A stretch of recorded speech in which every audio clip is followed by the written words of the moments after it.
Hello दोस्तों, यदि आप किसी पोल्यूटेड एरिया में रहते हैं जहाँ वातावरण में अगर एयर का पोल्यूशन बहुत ज़्यादा है, वैसे एरिया में क्या जिम करने से आपको फ़ायदा होगा या नुकसान? कब आपको जिम जाना चाहिए और कब नहीं? क्या चीज़ों का ध्यान रखना चाहिए? ये सारी चीज़ों पर बात करेंगे। जिम के वातावरण में जब आप बहुत ज़्यादा गहरी सांस लेते हैं या ज़्यादा एक्सरसाइज करते हैं, तो अक्सर खराब और दूषित हवा हमारे लंग्स में ज़्यादा जाती है, जो कि अक्सर हमारी हेल्थ के लिए फ़ायदे के बदले नुकसान करती है। आज हम जानने का प्रयास करेंगे कि पोल्यूटेड सिटीज़ में जिम जाने से एक्चुअली में फ़ायदा होगा या नहीं, और कब और क्या चीज़ों का हमको ध्यान रखना चाहिए। टॉपिक पर जाने से पहले जो लोग हमारे चैनल पर नए हैं उन्हें रिक्वेस्ट करूँगा कि चैनल को सब्सक्राइब करें। हमारे चैनल का पर्पज़ है हेल्थ एजुकेशन के द्वारा लोग को हेल्दी बनाना। इस मिशन में आप हमारे सहभागी बन सकते हैं चैनल को सब्सक्राइब करके, वीडियोज़ को लाइक करके। टॉपिक के दौरान कुछ इंटरेस्टिंग साइंटिफिक फैक्ट्स, कुछ प्रैक्टिकल यूटिलिटी की बातें, कुछ साइंटिफिक स्टडीज़ आपको बताऊंगा। हमारा ओपिनियन, हमारा वर्डिक्ट और हमारा एक्सपीरियंस भी बताऊंगा, इसलिए बने रहिए हमारे साथ एंड तक। चलिए शुरू करते हैं हमारे साथ ये हेल्थ का सफ़र। आपकी नज़र में क्या पोल्यूटेड एनवायरनमेंट में जिम जाना फ़ायदेमंद है या नुकसानदायक? कमेंट सेक्शन में लिख के हमें बताएं। आपकी सिटी का एयर क्वालिटी इंडेक्स क्या रहता है और आपने कब इसे लास्ट चेक किया था? कमेंट सेक्शन में लिख के हमें बताएं।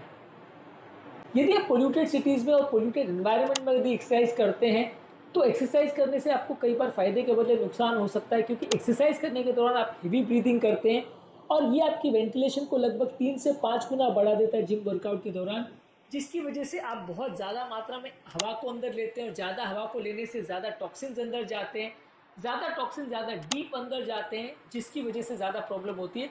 और ये प्रॉब्लम सिर्फ आउटडोर एक्सरसाइज करने में नहीं है, घर के अंदर भी ये प्रॉब्लम हो सकती है, क्योंकि घर के अंदर भी ये पार्टिकुलेट मैटर और ये ख़राब हवा हमारे घर तक पहुंच सकती है। स्टडीज़ ने शो किया है कि यदि आप बहुत हेवी ब्रीदिंग एक्सरसाइज करते हैं, और खासकर अगर आपका एरिया का AQI अगर 45 से ज़्यादा या 50 से ज़्यादा है, यानी पार्टिकुलेट 2.5 मैटर की अगर डेंसिटी जो है 25 माइक्रोग्राम पर मीटर क्यूब से ज़्यादा है, तो ओवरऑल ये आपकी हेल्थ के लिए उतना ज़्यादा फ़ायदा नहीं करता। उससे कम है तो एक्सरसाइज करने से आपको फ़ायदा मिलेगा, उससे ज़्यादा है तो एक्सरसाइज करना कभी कभार नुकसान भी कर सकता है।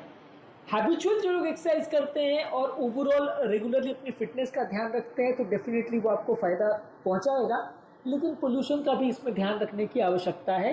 इस मामले में American journal of preventive medicine में 3,84,000 लोगों पर एक स्टडी किया गया था, जहां पर बताया गया था कि हैबिचुअल एक्सरसाइज करने से कार्डियोवैस्कुलर रिस्क को कम किया जा सकता है, एज़ कम्पेयर टू अगर उसी एरिया में आप इनएक्टिव रहते हैं और एक्टिविटी नहीं करते हैं, तो हाई पोल्यूशन से आपको ज़्यादा रिस्क होता है। तो डेफिनेटली पोल्यूटेड एरियाज़ में भी यदि आप एक्टिव रह रहे हैं तो फ़ायदा होगा।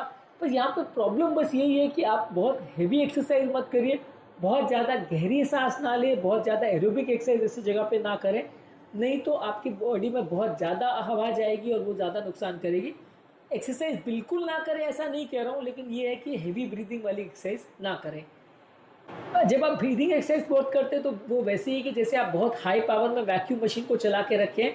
जितना ज़्यादा आप दौड़ते हैं, जितना ज़्यादा आप एक्सरसाइज करते हैं, उतना बॉडी आपके हवा को और ज़्यादा सक करते चली जाती है, जिसकी वजह से वो आपके लिए और फ़ायदा नहीं करता और कभी कभी नुकसान भी कर सकता है। घर पर यदि आप जिम बनाते हैं और उसमें अगर आप प्रॉपरली एक्सरसाइज करते हैं, तो भी वो पार्टिकुलर मैटर से पूरी तरह नहीं बचाता, जब तक आप घर पे प्रॉपर एयर फिल्टर्स का प्रयोग नहीं कर रहे हैं। नहीं तो आपके लिए वो फ़ायदा नहीं करेगा, क्योंकि बाहर की हवा और अंदर की हवा में बहुत ज़्यादा फ़र्क नहीं होता। ऑलमोस्ट 70-80% पार्टिकुलर मैटर घर पे भी आ जाता है। तो इसलिए आपको ये समझने की ज़रूरत है कि घर पर भी यदि आप एक्सरसाइज कर रहे हैं और आप उसे सेफ समझ रहे हैं, तो वैसा नहीं है। वहाँ पर भी एयर फिल्टर के बगैर अगर आप एक्सरसाइज कर रहे हैं तो आपको उतना फ़ायदा नहीं होगा।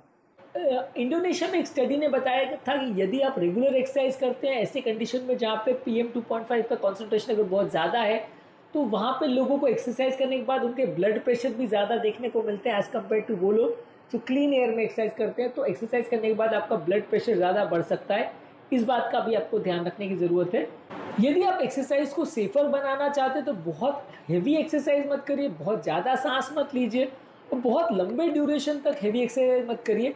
यदि आप 1.5-2 घंटे के बियॉन्ड भी अगर एक्सरसाइज करते रहते, बहुत ज़्यादा लंबे ड्यूरेशन तक हेवी एक्सरसाइज करते हैं, तो वो आपको ज़्यादा नुकसान पहुंचाएगा और कई बार वहाँ पे फ़ायदा होने के बदले उल्टा नुकसान होगा। लॉन्गर ड्यूरेशन एक्सरसाइज करना और ज़्यादा अग्रेसिव एक्सरसाइज करना यहाँ पे इंपॉर्टेंट रिस्क फैक्टर माना जाएगा, जिससे आपको बचे रहना है। यदि वातावरण में पोल्यूशन है और आप पोल्यूशन को अगर कंट्रोल नहीं कर पा रहे हैं, तो बहुत हेवी और एग्रेसिव एक्सरसाइज और बहुत ज़्यादा ड्यूरेशन तक एक्सरसाइज मत करिए। अलग अलग लोगों में इसका इफेक्ट अलग अलग हो सकता है। अगर किसी व्यक्ति को पहले से लंग का प्रॉब्लम है, हार्ट का प्रॉब्लम है, स्मोकिंग की हिस्ट्री है, जेनेटिक फैक्टर्स है, तो वैसे लोग को इससे इफेक्ट ज़्यादा हो सकता है।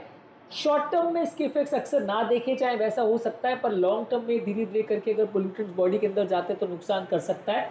तो ओवरऑल आपको ध्यान रखने की ज़रूरत है कि ये पार्टिकुलर 2.5 मैटर्स जो है ये अगर बॉडी के अंदर जाते हैं तो इन्फ्लेमेशन करते हैं, ऑक्सीडेटिव स्ट्रेस करते हैं, लंग्स के फंक्शन को डैमेज करते हैं, हार्ट अटैक का रिस्क बढ़ाते हैं, लकवे का रिस्क को बढ़ाते हैं, बीपी को बढ़ाते हैं। तो ये कोई बहुत अच्छी चीज़ नहीं है जो बॉडी में जाती है और लंबे समय में आपको नुकसान पहुंचा सकती है।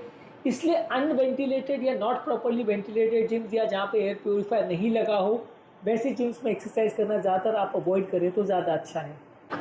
अगर आपके एरिया में बहुत ज़्यादा पोल्यूशन है तो बिना मास्क पहने आप बहुत अग्रेसिव दौड़ना, स्पिनिंग करना या हाई इंटेंसिटी इंटरवल ट्रेनिंग करना या ऐसी चीज़ें करना जिसमें आपको बहुत ज़्यादा सांस फूले वैसी चीज़ों को आपको नहीं करना चाहिए, क्योंकि ऐसी चीज़ों में आप अक्सर मुंह से सांस लेने लग जाते हो और मुंह से सांस लेने से जो नाक का जो नेचुरल फिल्ट्रेशन प्रोसेस है उसको आप बाईपास कर जाते हो, जिसकी वजह से ज़्यादा पोल्यूटेड हवा अंदर जाती है और ओवरऑल ये आपकी हार्ट को नुकसान पहुंचाता है। तो बहुत ओवर एग्रेसिव एक्सरसाइज मत करिए और कोशिश करिए कि हमेशा नाक से ही सांस लीजिए, मुंह से सांस मत लीजिए। यदि एक्सरसाइज करने के दौरान आपको खांसी हो रही है, एक्सरसाइज परफॉर्मेंस कम हो रही है या छाती में अगर भारीपन का एहसास हो रहा है तो फिर आप वैसे टाइम पर एक्सरसाइज को रोक करके प्रॉपरली उस समय डॉक्टर को दिखाइए। इसके अलावा अगर किसी एरिया में एक्यूआई लेवल बहुत ज़्यादा है और खासकर अगर 200 से ज़्यादा है तो फिर आपको एक्सरसाइज उस टाइम पे नहीं करनी चाहिए। ये एक्सरसाइज करने का जो रिकमेंडेशन है वो तभी है जब एक्यूआई लेवल्स जो है 50 टू 150 लेवल्स तक है।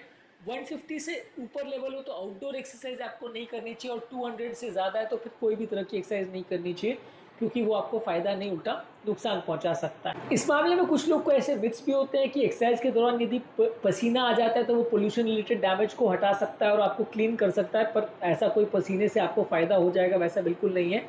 इसके अलावा कुछ लोग को लगता है कि अगर एक्सरसाइज आप बाहर कर रहे हो तो ही नुकसान है, घर पर यदि आप एक्सरसाइज करो तो हमेशा फ़ायदा होगा, तो वैसा नहीं है।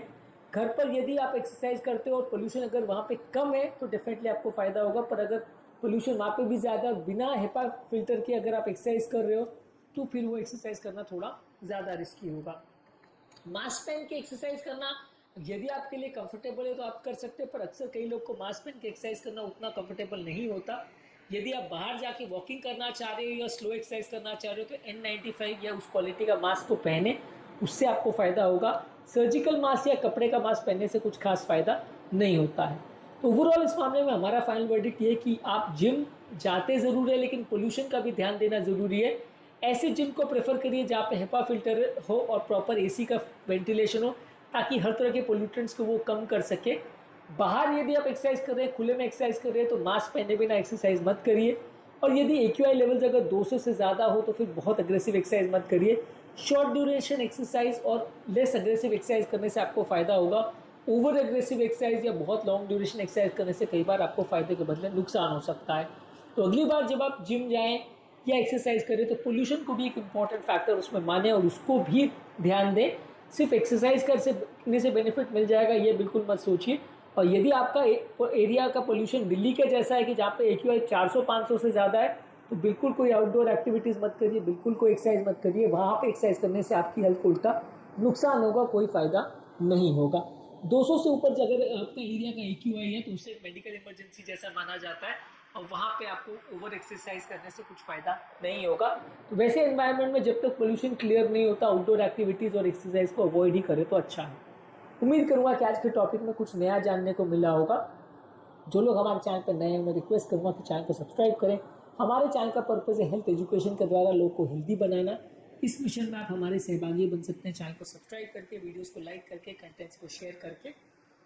यदि आपको कंटेंट यूजफुल लगे तो फ्रेंड्स फैमिली के साथ इसे शेयर भी करिएगा, क्योंकि कंटेंट किसी की ज़िंदगी बचाने और बदलने के लिए उपयोगी हो सकता है। आपके कमेंट्स हमें जानने में मदद करते हैं कि आपको हमारा कंटेंट कैसा लग रहा है, प्लस हमारे लिए मोटिवेशन और इंस्पिरेशन का भी काम करते हैं। इसलिए वीडियोस को देखते रहिए, शेयर करते रहिए और हेल्थ के सफ़र में आगे बढ़ते रहिए।